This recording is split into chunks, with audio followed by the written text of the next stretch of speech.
Guys, ito yung tuna. Ito yung dinner namin. Gawing dinner. Sabi 6 minutes.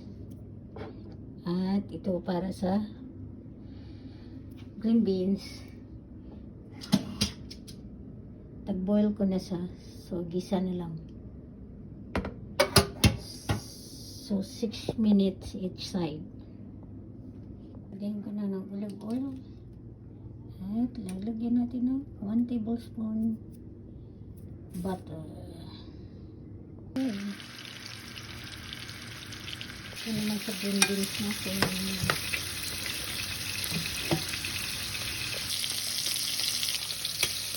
Balik ka na. Lagyan na natin yung process.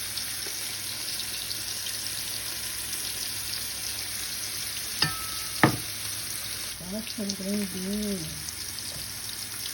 1, 2.